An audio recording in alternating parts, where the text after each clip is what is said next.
discussing genomatic mutations, where we discussed two things primarily, that is polyploidy and aneuploidy. Where polyploidy means complete genome is added to the existing genomes, while aneuploidy is something where there is an addition or removal of one or more chromosomes at certain positions. And the reason behind both of them is non-disjunction that occurs at the time of gamete formation. Next type of variation or mutation that arises is chromosomal aberrations. Again, I am repeating this. We are considering or we are discussing variations or mutations, and there are in all three types, of which the two types are discussed in this chapter. First of them was genomatic mutations that included aneuploidy and polyploidy. The second amongst them is chromosomal aberrations. Is it okay? The chromosomal aberration is different from genomatic mutation. Basic difference we need to understand is what you can see in the definition. Here, chromosomal aberrations are defined as variations that are produced due to change that occur in structure of a chromosome and not number.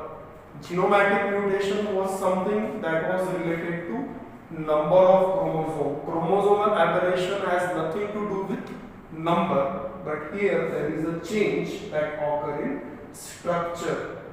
We are all familiar about structure of chromosome, that each chromosome has certain basic things in it. Centromere, the two arms, if they are equal then there is no question, but if they are unequal they are termed as short arm and long arm, or say they are represented as P and Q. So any change that occur not just in number but also in structure of a chromosome will also lead to variations, and exactly such variations are termed chromosomal aberration. We need to stress on this term structure. In genomatic mutations we were stressing on number.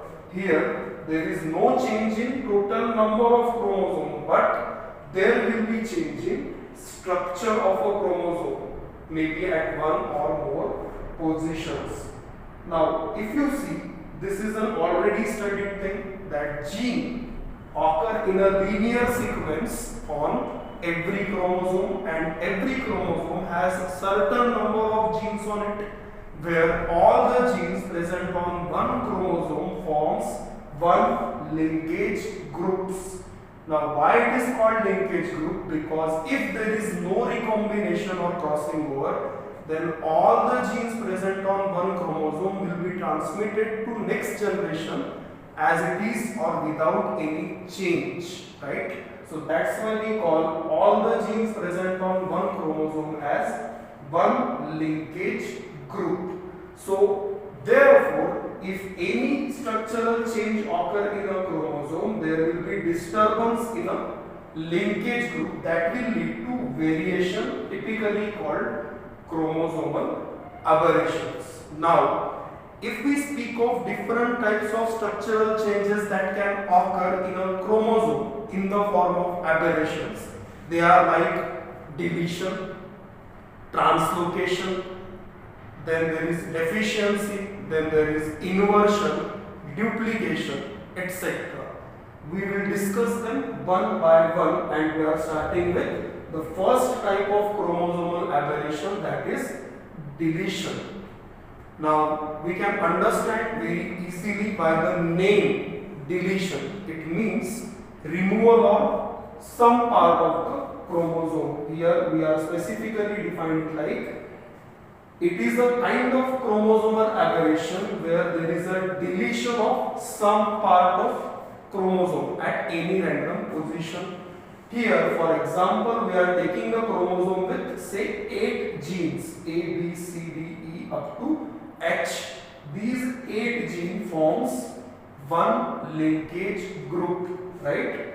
So if there is a deletion of this part, if this part is removed due to some reason, what will happen?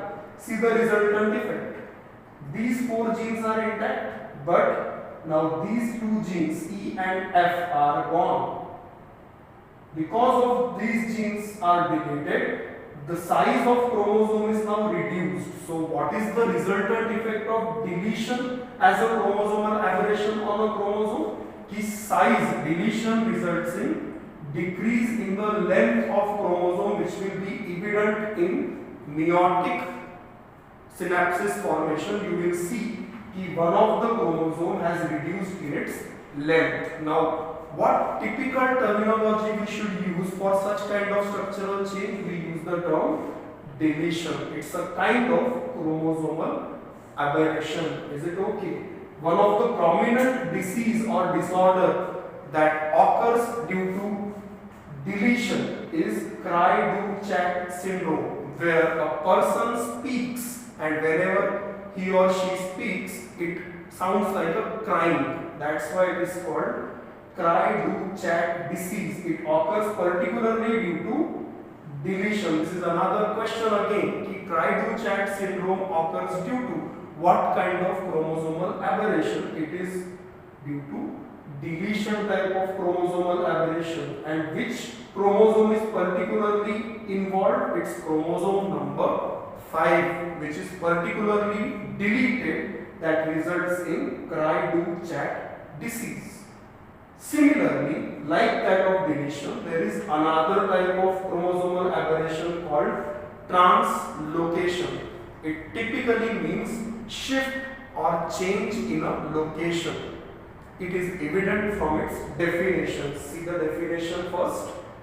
Here there is a transfer of some part of one chromosome, any chromosome, that one chromosome can be any chromosome, onto the other chromosome, that also can be any chromosome.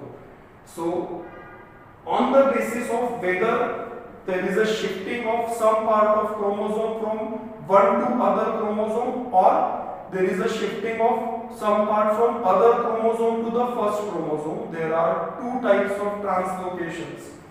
Just have a focus on definition. There are 2 types, simple and reciprocal. Get the difference clearly.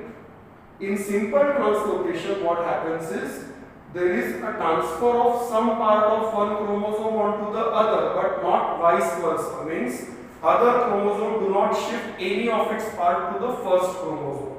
Here you can see this. Here we are taking 2 different chromosomes, one with 6 genes A, B, C, D, E and F, and other with 6 genes P, Q, R, S, T, U. Means these 2 are not homologous chromosomes. These are 2 different chromosomes. What you can see in the first case is there is a shifting of this part of chromosome, P containing part, onto the first chromosome, because of which the length of this chromosome is decreased and the length of this chromosome is increased, right? But because there is no shifting of any part of this chromosome onto this chromosome, this is called simple translocation. But what you can see in this case is P is shifted from this chromosome to this. At the same time, the part containing A is shifted from this to this chromosome, because of which what happened is there is no evident change in the length of a chromosome, but there is a change in linkage group. You see, A was linked with B, but now it is linked with Q, and P was linked with Q, now it is linked with B. So whether there is a simple translocation or there is a reciprocal translocation, one thing is for sure, that both types of translocations will cause change in linkage group. Is it okay? So translocation, as it is causing structural change in a chromosome, is also kind of chromosomal aberration like that of deletion. Now remaining types of chromosomal aberrations are inversion, duplication, and to some extent deficiency. We will see them in next lecture. First, we have a complete look at this, whatever is on the board.